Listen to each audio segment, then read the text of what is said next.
Welcome, everybody, to another episode of the Puckn Pod. My name is Joe. My name is Brandon. And I'm Paul. Well, gentlemen, long episode to go here. I think we got lots to talk about.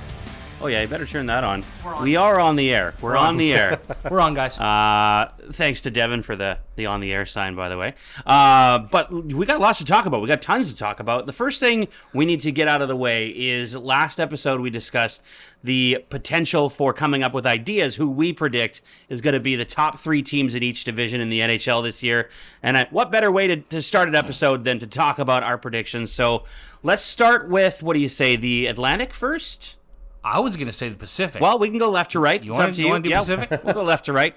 Do you want to go first with your top three? Yeah, sure. Yeah, okay. Let's go 3-2-1. 3-2-1? 3-2-1. We'll go 3-2-1. Okay. All right.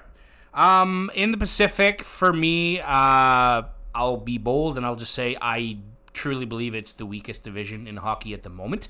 See, I actually feel like that's the Metro division to me.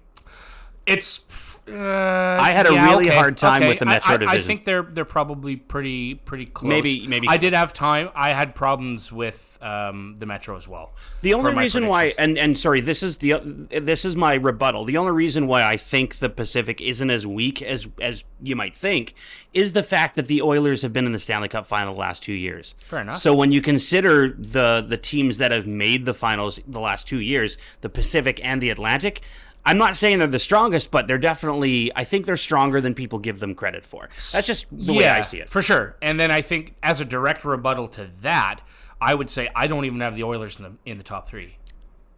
Very cool.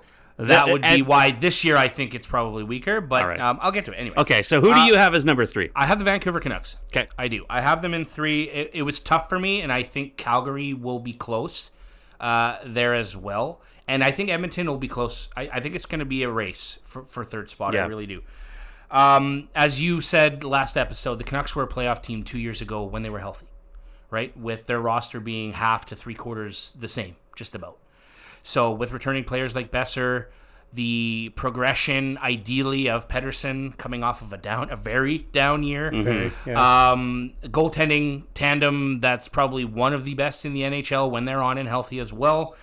I think some of the players that are going to make the team out of camp or at least have a big shot, Calder Cup champions, like everything seems to be going in the upward trend for the Canucks after quite a down year. And not necessarily down as far as standings go because they weren't that far out either, but a down year from what it was the year before that. Totally. So that's my number three. Number two, I'm going to go with the LA Kings. Interesting. Okay. The reason I say that is because I don't think the other teams, like LA did a little bit. I think that they rounded out their bottom six with additions of Armia and Perry. Some of the struggles they've had in the last few playoffs runs were being unable to stop high-powered offense and being well-rounded throughout their lineup. I think they addressed that a little bit. The reason I have them at two, and it's a bit of a cop-out, but it's how I feel, is I just don't think other teams in the Pacific did enough to surpass them. Fair enough. So I think they're just going to build on what they've done and just progress a little bit more. And obviously, number one, how can you not say the Vegas Golden Knights? They were top of their division last year. They've been near the top of the division every single year they've been in the league. They picked up probably the best free agent in the offseason in Mitch Marner. When you consider the fact that they upgraded their scoring depth, really, like ultimately by picking up Marner, like that they're only getting better scoring now. They've got everything else kind of figured out already. Yeah, that's right. The way to play, playing hard, playing heavy, playing fast. I don't think there's a team that's going to beat them. But I mean, hey, we're all going to be wrong here in our predictions somewhere. So maybe that's it. You're absolutely right. And like I said, this really is just a my opinion type scenario, right? And we're all going to have different opinions. I already know my opinion's a little different than yours, but I mean, it's a good point. Like the points you make, they're good points. Like, yeah, you have to consider where the teams were last year, what they've done to sort of quote unquote improve, or maybe not so much in some cases. And so, we're all going to have different opinions based on that. So what's your top three? Lends a hand to pretty much a lot of the same kind of picks that you're going with. Not the exact same, but I'll start with number 3 as well. I had Vancouver there as well. And tough because again, I would love Calgary to be a playoff team, but even if I was choosing wildcard teams, I wouldn't put Calgary in it this year. Only for the fact I think it would bode them well not to be a playoff team this year with the type of draft that's coming up. For them to start getting some more high-end talent into the team will bode well long-term for them. So as much as I'd love for them to be a playoff team, I don't want them to be. So Vancouver, on the other hand, I do see as a playoff team. You just picked up Evander Kane. Now, he's a bit of a pain in the bee. But in terms of... You can say but. I think you're allowed. He does his job well. He does his job well. He's been to the last 2 Stanley Cups. He might have lost, so it makes him a bit of a loser, I guess, on that end. But but nonetheless, he's been to the last 2 finals. That's got to play a part in. I'm sorry, I'm just thinking 31 teams lose, buddy. There's a lot of. Technically, they're all losers. It's only because I don't like him. I know. I knew That's why it's funny. But he'll be a good top 6, obviously, I think, for the Canucks. I really think. The re-signing for Garland and for Besser was huge for them. And I think that morale is actually a boost for them, the fact that they're able to get them back on long-term deals. There's that stability. Again, the coach is changing, so when you have a new coach coming in who's already had some experience with the team, I think, it bodes well for Vancouver to actually be back on the up again this year. For sure. My number 2 is different than yours. I didn't have LA. I did have Edmonton. I can't not go with Edmonton, having made the last 2 finals.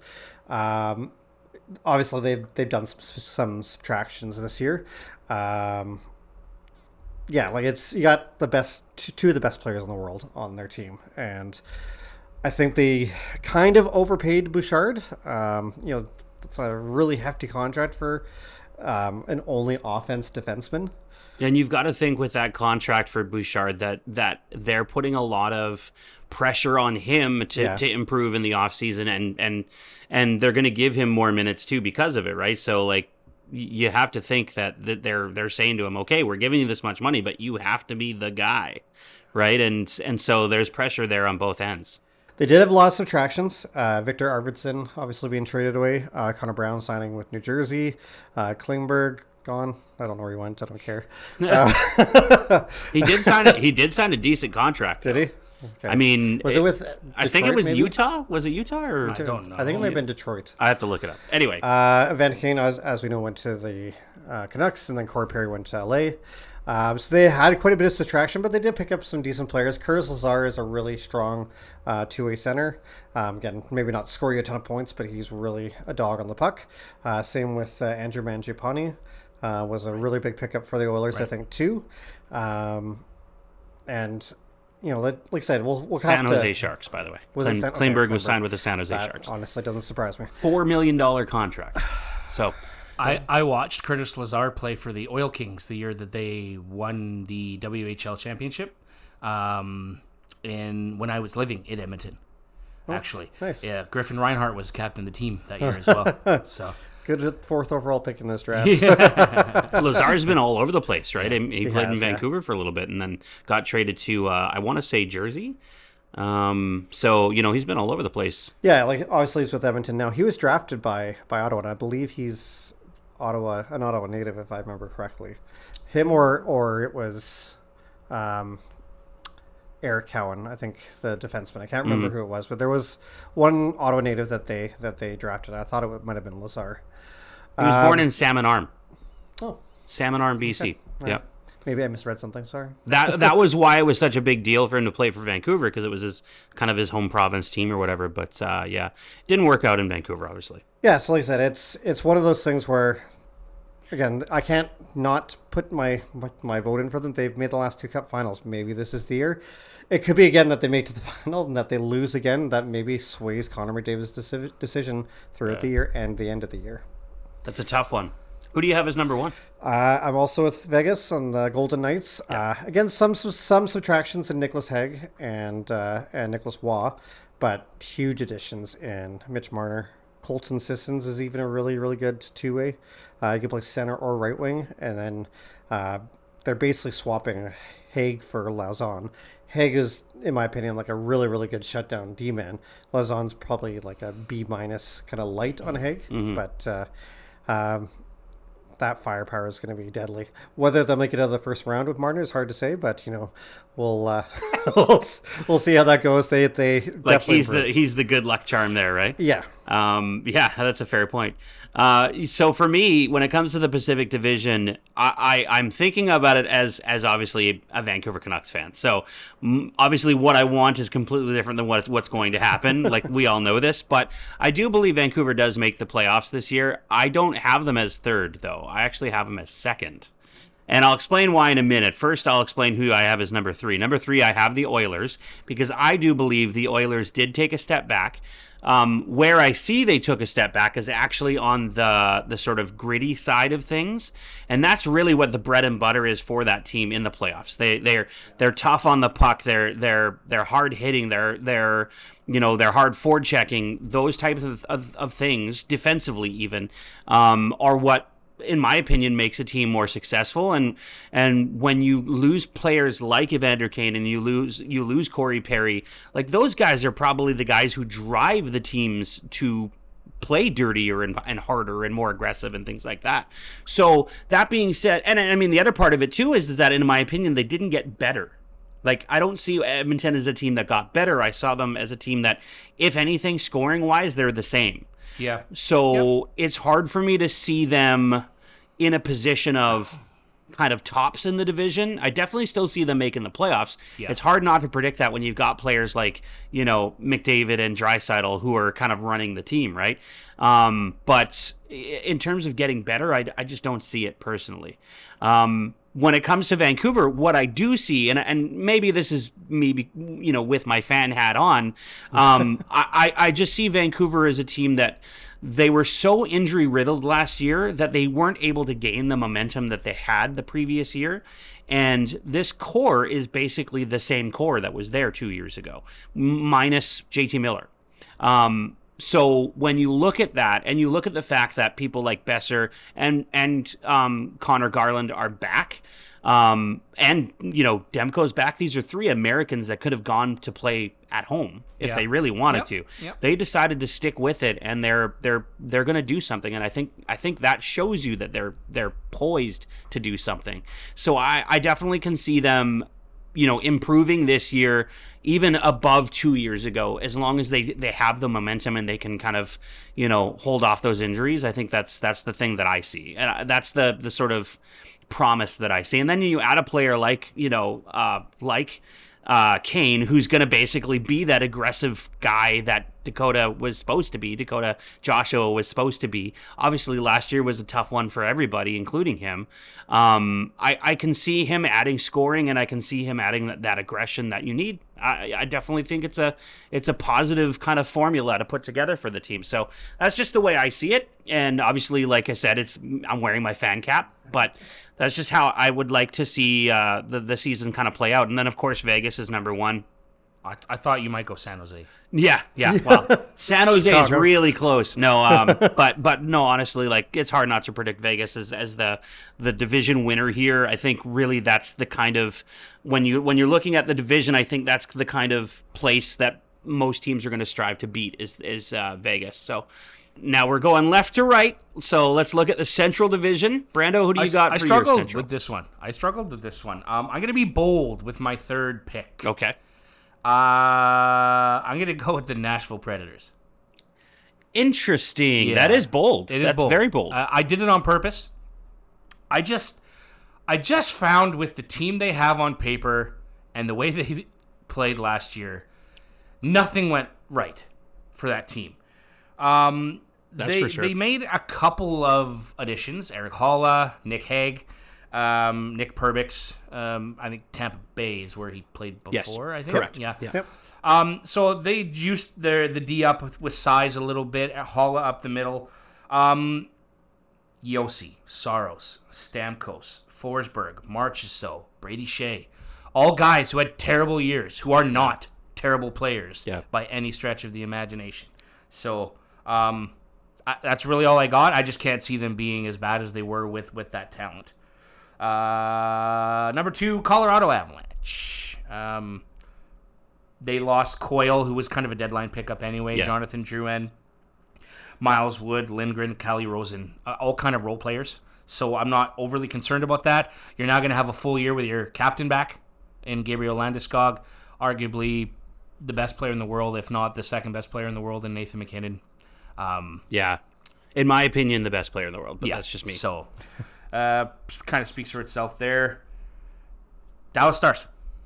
They're just powerhouse team. Yeah. They're just a powerhouse team all the way through their lineup. They're now going to have a full season with Mikko Rantanen, who had an unbelievable playoffs. But ironically, a new coach. Yes. That blew me away a little bit. I'm going to be honest with you, considering how good they are. They're savage there. Yeah, it's just weird. I feel like there's just more to it, when it comes down to stuff we don't know. Yep. But yeah, it's hard not to agree with you on those for sure. Yeah, so those are my picks for the Central. What do you think, Paul? My number 3, I do expect them to have a bit of regression this year. The President Trophy team, Winnipeg Jets from last year, I believe will fall down a little bit in the standings. Losing a guy like Nikolai Ehlers is going to be hard for them, but they did sign some good replacements. Gustav Nyquist is a really good playmaker, so also known as a two-way forward, speedy. Yeah. So, with the type of team that they have, he should fit in just fine. Tanner Pearson, same way. He's got Stanley Cup experience, so that will add to their team. Same with Jonathan Taves. Winnipeg boy coming back to his hometown. I think that's going to work out really nicely. I really hope that Winnipeg doesn't expect too much out of Taves, though. He hasn't played in like 3 seasons. Yeah. It just seems to me like, it's great to have a hometown player, sign for your team and stuff, but the guy hasn't played for so long. I just feel like it doesn't, he's not going to be the same guy he was. I'm kind of rooting for him, but I also kind of just don't care. Yeah. But, I mean, I hope he doesn't do badly. I hope that he has a decent... In the sake of both the fact that he's a respected player, but also the fact that he went away due to long COVID, right? Which is, Brendan Sutter had to retire because of long COVID. Yeah. So it's a very similar thing. Like you wish the best for them for that reason. So absolutely. I mean, it's a good story for sure. Very good story, and he found some spirituality that helped kind of complete, I guess, the way that he felt about himself too in regards to that. So Okay, he's going to be in Doctor Strange 3. Yeah, likely.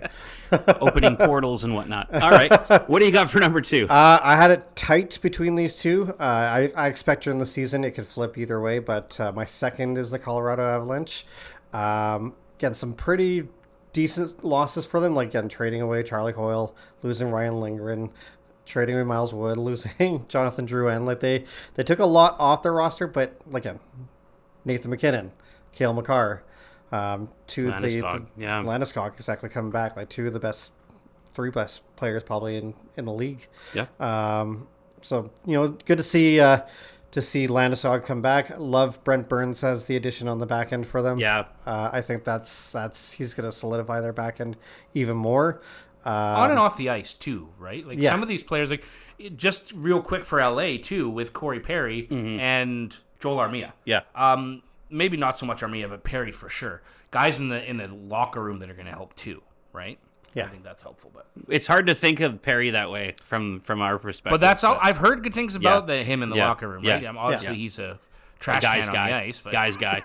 Would love to Trash see. can on the ice. Would love to see Burns win a cup too. Yeah, that's kind of the underrated story in the NHL with Burns specifically is the fact that he keeps going, right? Yeah. He's pretty much my age and he's still going, and it's kind of inspiring when you look at it from the outside and just like somebody my age can still be playing in the NHL.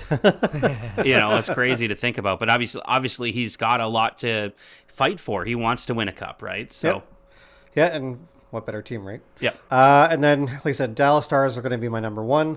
Mikko Rantanen was a beast during the playoffs last year, and now, like as you mentioned, a full season with the team. I'd wonder who they'll play him with, if it's going to be Robertson or if it'll be Hintz like they had during the playoffs there. Robertson still doesn't have a contract, right? Or does he? He does not have a contract Yeah. at the moment, so we don't even know what's going to happen. So this is assuming Robertson's still with the team. It's I mean it's a bit of a coin toss when you think about it, right? And my list is exactly the same as yours. I've got Winnipeg number 3, I've got Colorado number 2, and Dallas number 1. If I wasn't going to be bold, mine would have been exactly the same. Yeah, and I went for it. I'm with you in that Winnipeg has regressed, in my opinion. The reason why, though, is because I believe Nikolai Ehlers was a part of that core, right? And when you take away a piece of the core, you actually take away the culture in the room, right? Yeah. And so it can affect the team as a whole for a very long time. And so, I think that's going to hurt the team a lot, not having somebody like Ehlers there. Now, that being said, the people they have brought onto the team, who knows if they're able to kind of create something more, but it just, from the outside looking in, it does look like they're going to be a weaker team this year, so to speak. Obviously, it's hard not to bet for somebody like Hellebuck, who's one of the best goaltenders in the league. But it's just, it's difficult to say that they are going to play better defensively in front of them or score more goals in front of them and things like that. So that's the way I see it. And then, Colorado, to me, they improved this offseason. And like you say, adding somebody like Brent Burns, they're only going to be better on the back end. And you've got somebody like McKinnon, ahead of them, who's going to be able to score those goals and make those passes and do everything that he does. It's hard not to bet for them. I mean, when it comes down to it. And then of course Dallas, like you say, the one thing we don't know about Dallas is ultimately, what's the coaching style going to be like? What's the, who's going to be on the team? Is Robertson going to actually sign? And it's not just Robertson, right? There's another player that's unsigned on their team too, if I remember correctly. I thought there was 2 guys. Maybe I'm wrong, but Wyatt Johnston. Yeah, maybe.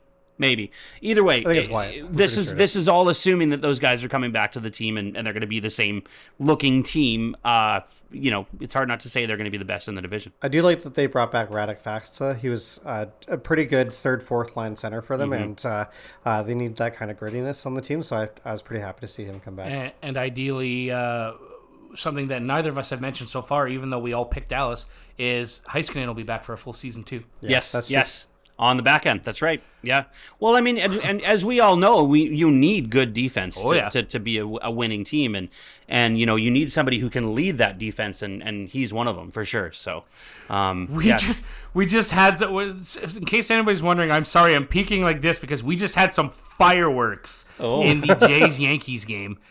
2 Yankees managers were just ejected on one play. Brad Ausmus now has to take over. So I think it was the pitching coach that got tossed, and then Boone came out to be like, "Hey man, why are you tossing him? Blah blah blah blah blah." And then he walked away and said something else, so the umpire threw him too. So Boone turned right around and got right in their face, and they just went at it for like 2 minutes. Oh, that's hilarious. Vladdy. Anyway, sorry, Joe. Okay, so we've talked about the Western Conference. Yeah. Let's move on to the East. Let's start with what I consider to be one of the weakest, if not the weakest division in the league, and this is the way I see it. The Metropolitan Division.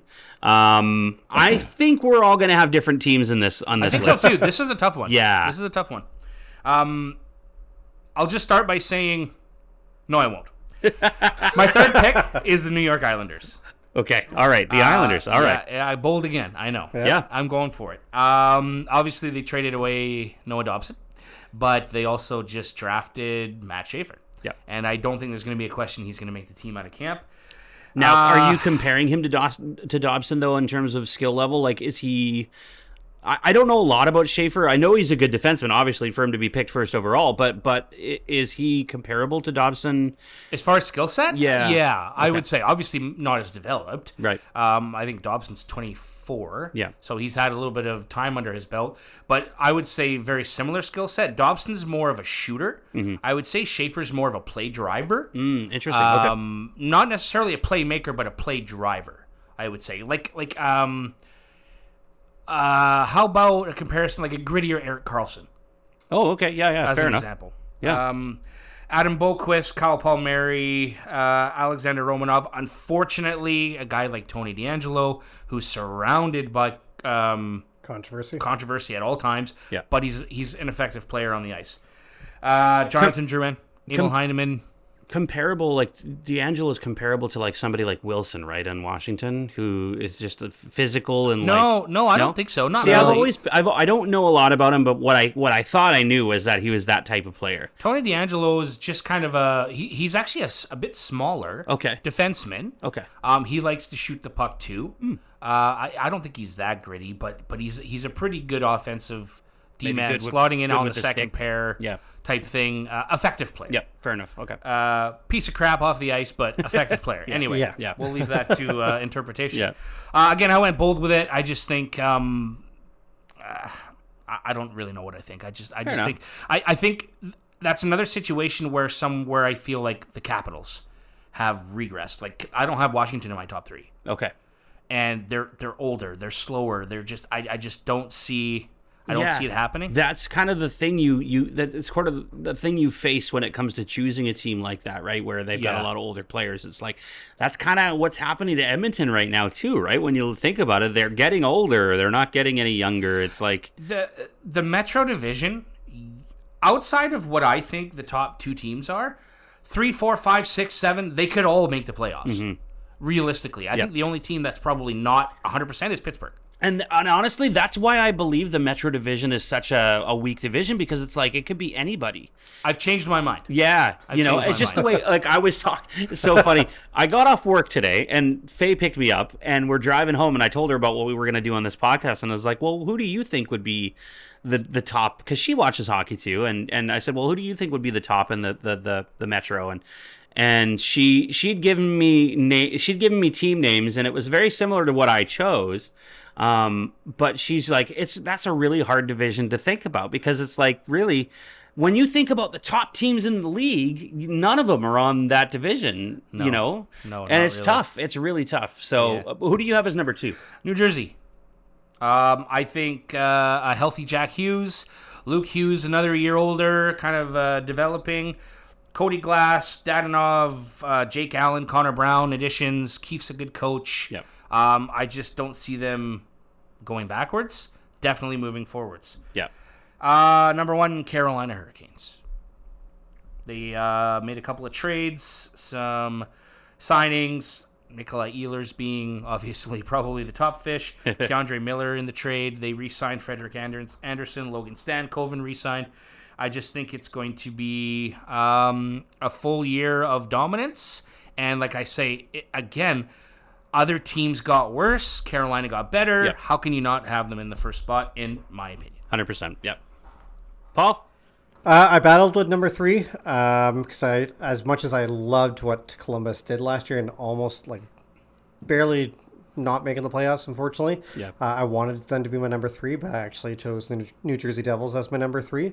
I expect them to kind of just stay even keel, kind of like they were, during the year last year. I liked the addition of Connor Brown. He's actually been one of my favorite players for a long time. So I really liked that they picked him up. Was always sad when he was traded away from the Leafs, but again, they didn't have a spot for him at the time when he was on the team. And again, Jack Hughes, Luke Hughes, even Markstrom, I expect to have more of an up year compared to what he had last year. So I think they'll be good at number 3. I do expect the Washington Capitals to have a bit of regression, so they are my number 2. That's technically not a regression, though. Yeah. Right? Well, when they were number 1 in their division last year. So. Oh, in their division, I guess. Yeah, that's a good point. I mean, if I remember correctly, it was like the last day or the second to last day of the season when they finally made the playoffs, right? They like eked in. But that explains the division, right? When you think about it. If they're number 1 in the division, that's why. Yeah. Yeah. Ovi proved he's still got it. And I don't expect him to slow down next year, even with him getting older. 48 goals he had? Or something like that? I think it was 48 on the year. Gretzky's record. How old he was. I'm like, he's not 48. He's not 48. He beat Gretzky's record, and I mean, that's really where you look at it, and he can only go up from there. This is somebody who he's now officially, if he wasn't before, he is now a first ballot Hall of Famer. Oh, yeah. No doubt in my mind. The moment he retires, he's in the Hall of Fame. Yeah. 44 goals he had. Yeah, so I was close. 44. Oh, yeah, definitely. Yeah, very close. Obviously re-signing Chikrin, and I think they'll, even with the prospects that they have in the system, I think they'll be still a good team to come for quite a while. For sure. I'm with Brandon at number 1, Carolina Hurricanes for me as well. Even though there was that whole fiasco with the Rantanen trade last year, they came out pretty good with the deal they got back. Not the same that they gave out, but getting 2 firsts, Stankoven, who proved himself during the playoffs to be actually he's a promising player, a really promising good player, and then basically were able to kind of make up for some of what they lost in that Rantanen deal by signing Nikolai Ehlers. I think even Keandre Miller was a huge trade and sign for them. I think they're going to be a tough team to beat. They'll be year. just fine. Yep, absolutely. You know what? I thought our predictions were going to be really far apart. They're not that far apart. We're very similar. My number 3 is actually Washington. I have them. Making third. I do agree with you on the regression aspect of things. I think there's no doubt in my mind that they're not as good as they were. Obviously, last year, maybe even a couple seasons before. They don't have as much to fight for this year. In that they were, the team itself was fighting a lot for Ovechkin to get to that goal, right? But the one thing I do know about Washington is that they are a tight-knit group, and they're a culture team. Like, they've done everything they could to fight for Ovechkin to get that goal, and that's exactly what happened. Yeah. And they didn't really lose much this offseason. So in terms of like the actual culture of the team, it's going to continue this year, in my opinion. I definitely see Washington being, in that upper echelon of the division per se, and that might have to do with the fact that it is a weaker division too. So it's really, like you say, it's hard to predict, but we see the best teams in the division based on that. Number 2, I have New Jersey. And it's really hard to bet against people like you say, the Hughes brothers and Jesper Bratt and Nico Hischier. These are the players that are carrying this team, and they have something to prove. If I know what Quinn Hughes is capable of in terms of pulling the team together in Vancouver and actually making the playoffs last year, I know that his brothers are going to do the exact same thing in New Jersey, and that'll be this year, in my opinion. So they didn't fare so well last playoffs, and I think that's something that's going to be kind of a chip on their shoulder. And I think watch out for New Jersey this year based on that. And then number 1, Carolina, obviously, just like they are the best team in the division, especially with the moves they made this offseason. They've only gotten better. So they were the best team in the division. Now they're even better. So they're going to be hard to beat for sure. Okay, Atlanta is our last division. Atlantic. What did I call it? Atlanta? Atlantic Division. Atlanta's the newest expansion team coming. Yeah, it's coming. No Thrashers. Hey, actually, speaking of expansion, I want to talk a little bit about that when we're done, because NBA. It's just some interesting stuff I heard today on the radio. Okay. Let's talk about the Atlantic Division. Now, you guys could do the exact same thing I did with the Pacific in terms of putting your fan hat on, or you can take it off. It's totally up to you. Who is your top 3, Brendan? I'll give you my picks, and you can let me know if you think I'm an idiot or not. First of all, I don't think either of you guys are idiots. This is very much an opinion-based thing, right? Oh, totally. Like, we all can have our reasons behind it also, for sure. The Atlantic Division is, in my opinion, the toughest division in hockey. If it's not, it's very, very close with the Central. I can't see how it's not. Yeah. So, having said that, this is another situation where 3, 4, 5, 6 could all be playoff teams, I think. So, this hurts a lot. But I think number 3 is going to be the Canadien de Montréal. The Montréal. That's what I think. Canadien. Blockbuster trade of the summer, picking up Dobson. I think Caulfield is going to score 50 this year. He had 38 or 39 last year. Mm-hmm. He's going to continue to get better as long as he can stay away from the big boys on D in the Atlantic Division throughout, because it's a pretty big division if you think about overall size and the teams involved. That's really all I got. I just have a feeling that they've been getting better every single season for the last 3 or 4 years. Yeah. Unfortunately, their playoff exit was rather quick. Yeah. This last season, but they made the playoffs. They're there. They're playing hard, and I just think and they're another team that just made the playoffs last year too, right?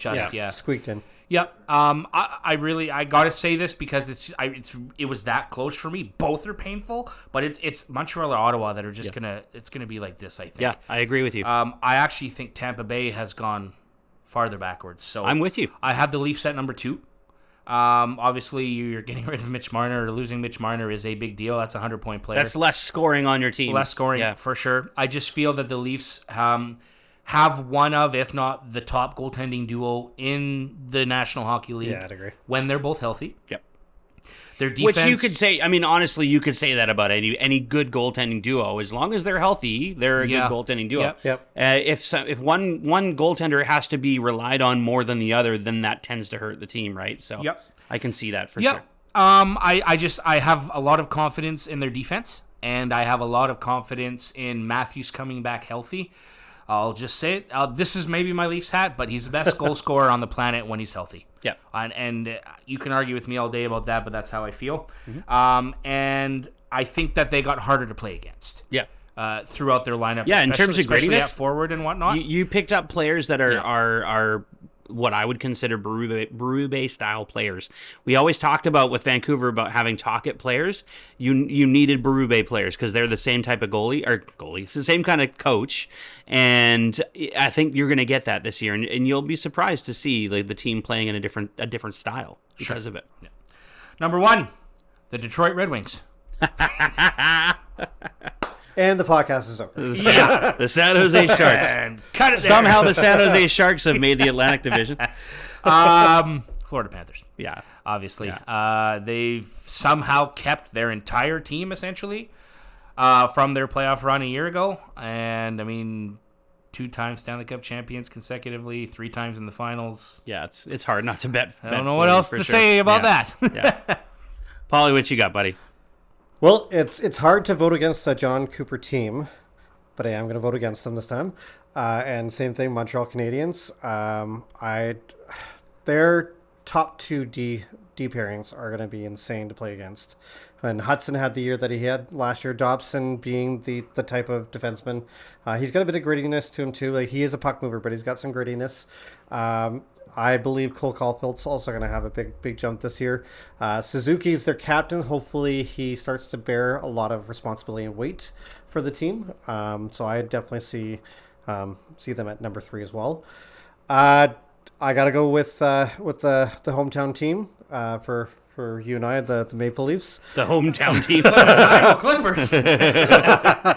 Now, Paul's saying this because he was born and raised in Toronto. Well, for born a period. Born in Mississauga. Born in Mississauga. He's an Ontario boy. MISSISSAUGA. Very nice. Nice. That was really quick, actually. All right, so you're going with Toronto as number 2? Number 2, again, losing Marner, 100-point players hard, but I definitely get the Berube players. Like the Joshua trade, actually, I really like. Me too, actually. I'm stoked for it. They get iced probably 6 forward lines right now with what they have on the team, but obviously they're going to have to make some subtractions, and they're looking to make a top 6 forward trade, so depending on whatever they have to put in a deal, hopefully it's not a Danford or a Cowan, but if they can find a top 6 forward that's fringe, I'd be more than comfortable with that, and just subtract some of the players that maybe shouldn't probably be on the team anymore. And money means everything too. Yeah. You want to get a guy who's obviously not going to cost you $4 million. You want somebody who's like 1.5. Expecting David Kampf and Jarn Krok, or at least one of them, to be traded before the season starts. And then number 1, I hate them. I expect them to be the President's Trophy winning team. I expect them to actually come close to what Boston did a few years ago, and having the best record ever in a regular season. Florida retaining everyone. Everyone. I mean, there's the odd player they didn't retain in depth players. Yeah, Nate Schmidt. Yeah. They're replacing with Jeff Petrie, who used to be a top 6. Exactly. Right? So, like they only got better. Florida only got and to have everyone retained on, I wouldn't say cheap deals, but economical deals for the salary cap. They're possibly 3 in a row. We'll see. One thing about that, real quick, is that they're going to struggle to add, though.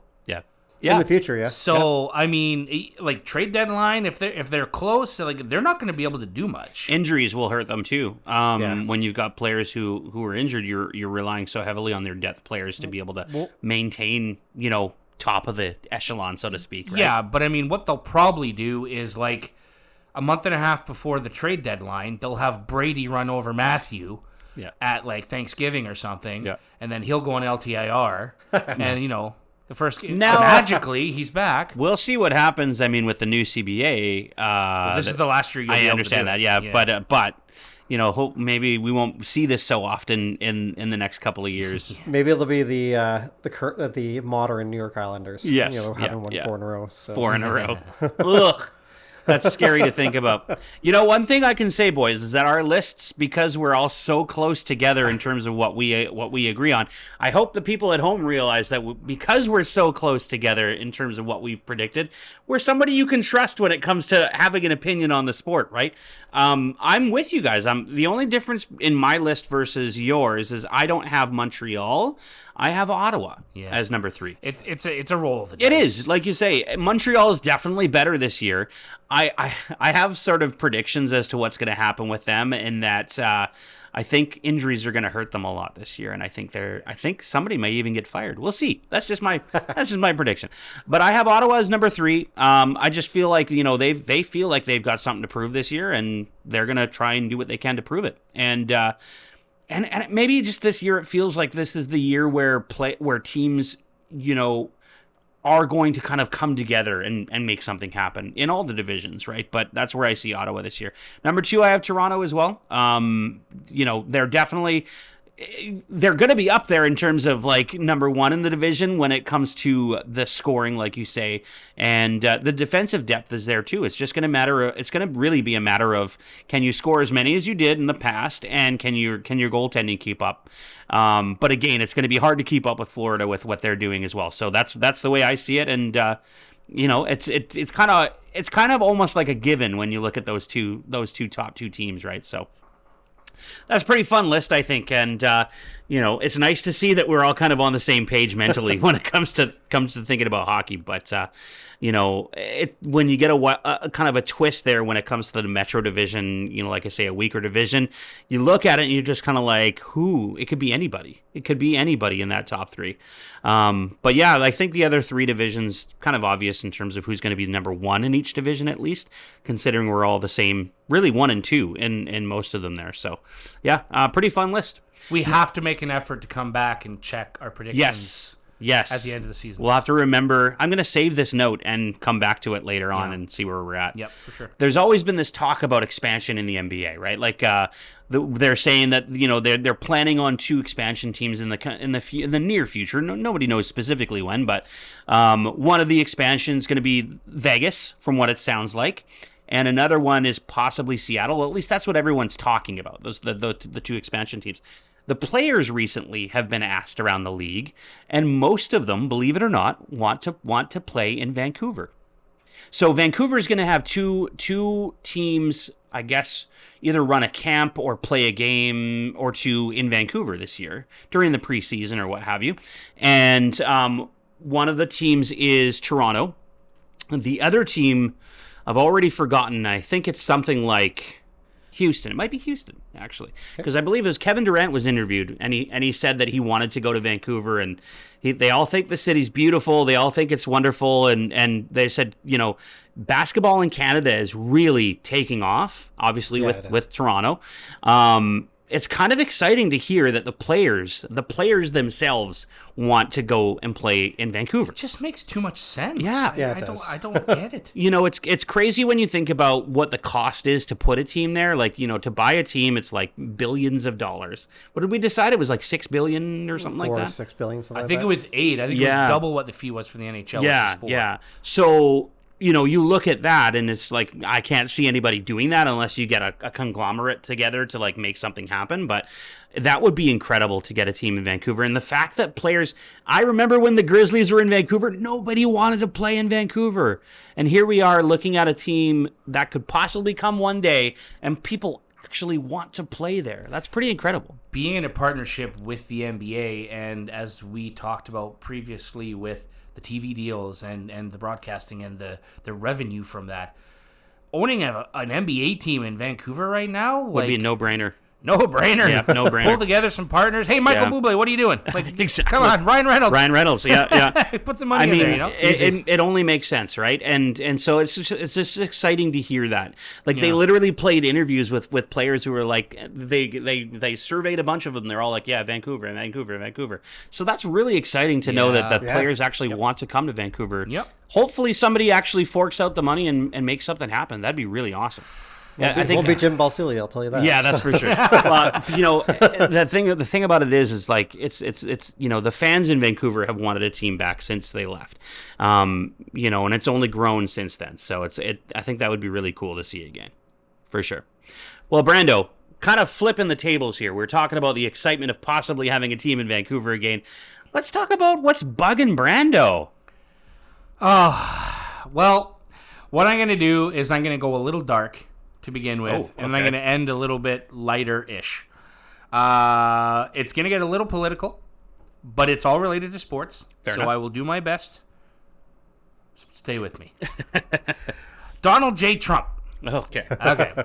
The first thing that's bugging me is he's talking about pulling funding for professional sports teams if they don't change their name back to whatever it is that he wants them to be. Oh my God. I.e., he's basically said that he will pull funding for the Washington Commanders, Yeah. the football team, if they don't change their name back to the Washington Redskins. And he said the same thing about the Cleveland Guardians. Now he Really? can't do that, right? So, first of all, the reason it bugs me is that I wasn't really a fan of when they changed the names because of changing the names just because anyway. But it happened. It is what it is. You move on. Yeah. What's the big deal? Same thing in Edmonton with the Eskimos. You can't have the Eskimos; it has to be the Elks, right? The Elks, yeah. Like, I don't really get it to a point. I do, but I don't. It's anyway, whatever. The point being is that get behind it. Like, everybody has. What's the big deal? I think the other part of it too, like you say, is like who cares? Who cares? Well, Really? It's probably the guy is most definitely a gaslighting narcissist. Oh, He 100%. wants everything his way, or you're going to pay for it. So It's just a control thing more than anything, right? It And is. then I think the other part of it is he just wants to be in the spotlight Yeah. constantly. Like, maybe I'm wrong about the Commanders. Yeah. With funding, but my first thought was that most sports teams are privately owned, Yep. right? So if there's funding for the Commanders, that maybe there is, I don't really know, and maybe he has a little bit of control over that if it's federal funding. Of course he does, but the Cleveland Guardians, I don't think he'll have say over. So what makes him think that he can do that anyway? That's really what it comes. Like, I still am waiting for Ashton Kolchak to come out from underneath the Resolute desk and be like, "Gotcha!" Yeah. You know, Yeah. for 8 years worth of this crap. Yeah. But anyway, I digress. Unfortunately, I'm not finished with Donald J. Trump. Okay. But that's just the first part. All right. The second part, the FIFA World Cup. This guy apparently has anointed himself chairman for the FIFA World Cup 2026, which will be held in the U.S. Yeah. And in Canada, believe it or not. Okay. Yeah, sorry, North America. Yeah. Okay, pal. Then this year, he he had an entire stadium booing him. Yeah. When he was at the World Cup. Maybe he forgot his hearing aids, or I don't know what's going on. Are you saying boo or boo earns? Yeah, it just, I don't know. It's pretty obvious that the entire world's laughing at you, but anyway. He actually took one of the medals that were meant for the team and stuffed it in his pocket. Yes, I saw that. Yeah. And took it with him. Oh, like man. apparently he's earned a medal.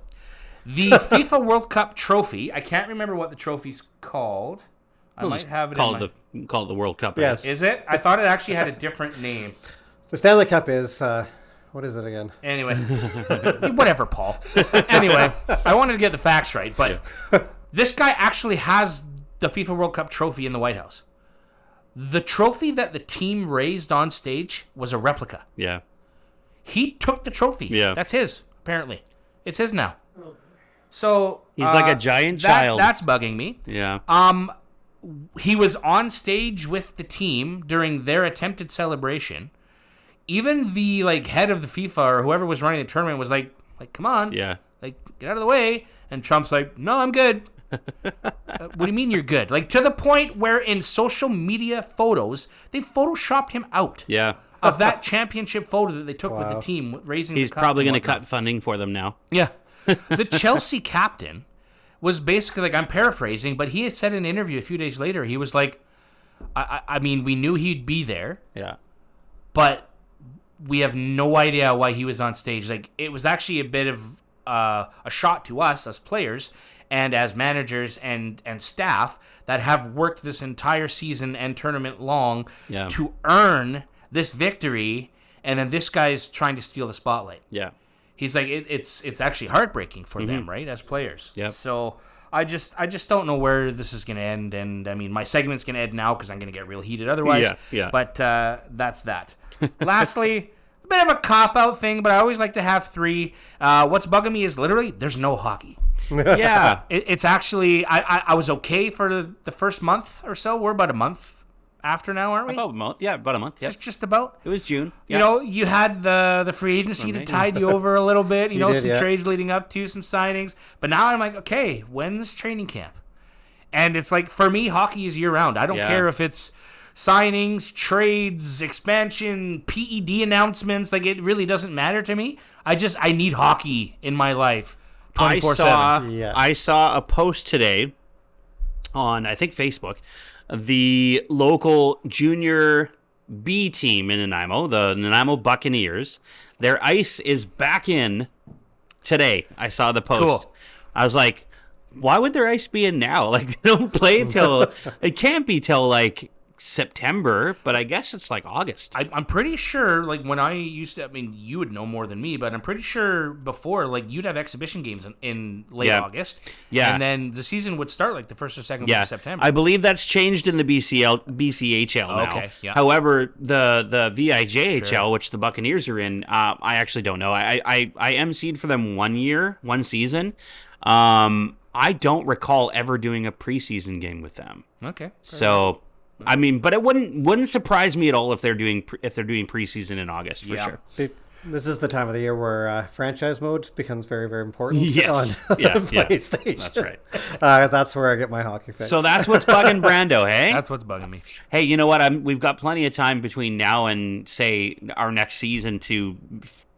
fill that cup up with some more things that are bugging Brando, I'm sure. I'm sure there's going to be lots. So, gentlemen, let's talk a little bit about entertainment. We've got movies to discuss, and we discussed previously. We're going to talk about cult classics. So what do you consider to be cult classics? Well, definition, Wikipedia, we're dedicated and passionate about our sports and hockey, and basically that's what a cult classic is that it's a film that has a dedicated and passionate fan base over time, even if it had success or not. Fair enough. So whether it had success or not. My definition is weird movie liked by weird people. Yeah. I would like to know what your examples are. Passionate, Brando. We were talking about it a little bit off camera, what we thought were cult classics, and Brandon was like, ew, no. So a couple of those examples. So, okay, Brandon, give me an example of a cult classic that... Well, I mean, I'll just go with one, and it's kind of an aftershock of my rant of what's bugging Brando, but... You guys are going to hate me for it, but I cannot stand The Big Lebowski. Yeah. I had to watch it as I was playing a gig to celebrate one of our colleagues' birthdays years and years ago. And we actually basically played songs from the soundtrack. There's nothing wrong with the music, but I had to watch the movie to kind of understand context. Yeah. And it was the most painful 2 hours of my life. That's so funny. I love that movie. Oh, my God. Okay, one, how can you not like the Eagles? Yeah. I'm done with you, pal. Sorry. Was that the moment that you just turned it off? You're like, he said no to the Eagles. Screw that. No, it was the White Russians. Yeah. I love the movie. I think I'm a huge Coen Brothers fan. A lot of their movies are called classics, and for me, it's just the writing style that they have. It's like the dialogue in particular for me always kind of catches my attention, and I think that's the movie True Grit, which obviously is a remake from the like 1950s or something like that. John Wayne did the original. But it's just the dialogue in that movie was what got my attention. The fact that they never shortened words. Like, for example, right? Like they never used the word can't. It's always cannot. You are not this or whatever, and I just that always caught my attention, and I really liked that they kind of went with that. It's almost like saying that shortened words didn't exist in those days, you know what I mean? And I just found that really intriguing, and just sort of a decision that they made, Articulation. Yeah, but again, it's dialogue. It's the way they wrote the dialogue. Good dialogue makes a great film. A unique style to the film too. When you look at movies like Clockwork Orange, Pulp Fiction, Fight Club, Kill Bill, Reservoir Dogs, You're Donnie looking at the Darko, same list I am. He's going down. Scarface, Blade Runner.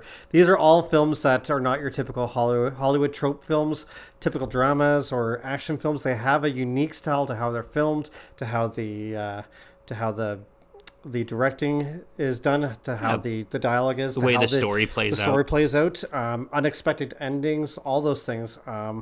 Makes it a cult film for the fact that maybe you didn't get it the first time too when you saw it. You watch it the second time and you've kind of clued in what's happened, and it's that much more of like, oh wow, this is actually really great. Donnie Darko, to be honest, the first time I saw it, I liked it, but I was a bit confused. I've seen it quite a few times now, but I watched it a few times afterwards. I'm like, this is one of the best films I think that's ever been made. One of my favorite movies as a kid. I won't say of all time, but as a kid, one of my favorite movies ended up being a cult hit. Nowadays, it's like way outdated because it's just like it doesn't make a lot of sense. But it was a huge cult film back in the day, and that was the movie Hackers. Yeah, I remember with Angelina Jolie. Yeah, Johnny Lee Miller. Yeah. Ryan Phillippe, I think, was in that. No, Johnny Lee Miller is the guy you're thinking of. But Matthew Lillard. Matthew Lillard was in it. Oh, okay. It doesn't make sense now in 2025. But it was like, for me, it was the soundtrack that really hooked me in that movie. The Prodigy, they had a song called The Voodoo People, and that movie, I was like obsessed with that song from the movie, and it's just like, it wasn't really an action movie, but the soundtrack made it feel that way. Totally. Right? It helped with the pacing of the movie, and I just thought it was really intriguing. Mark Anthony in that film too. Mark Anthony? He's in the film. Rewatch it. And I gotta think about that. One of the reasons why I watched it in the first place, and this is kind of going on a tangent. We've only got a few minutes here, but there's an actor in the movie. Forgive me, I can't remember his name. Jesse something, and he was in a movie that was filmed in Ucluelet when I lived there as a kid, called Yellow Dog, and he was the star of this movie. And I watched Hackers because he was in it, trying to get to know more of like who he is as an actor, and it was like a completely different character. But it was such a good movie. I enjoyed that. So just sort of one thing I want to point out as we're running out of time here, the list that you just named off, probably about 6 of those movies were Tarantino movies. Oh yeah, and that's very kind of easily. the thing you kind of point out is he's very much a cult classic director. People follow him just based on what movie he's going to do because they like the stuff that he puts out. When it comes to cult classics, you can have movies that are absolutely like they're dreadfully awful to watch, but they become cult classics because they're entertaining because they're so bad.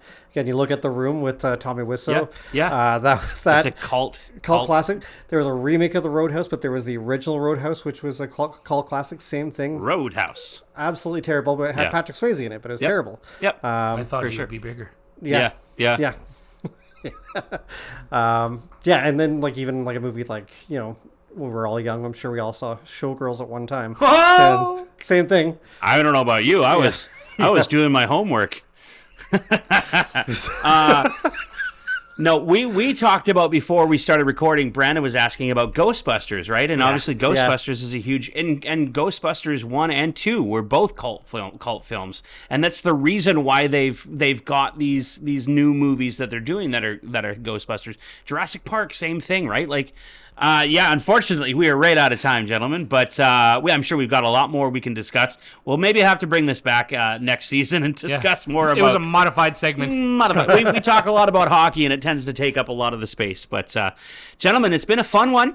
I hope you guys enjoyed it. I mean, next, like I can't wait till we discuss this again with the rankings that we gave the teams for the divisions here in hockey, and it'll be interesting to kind of see what happens, in the long run for this NHL season. So I'm looking forward to it.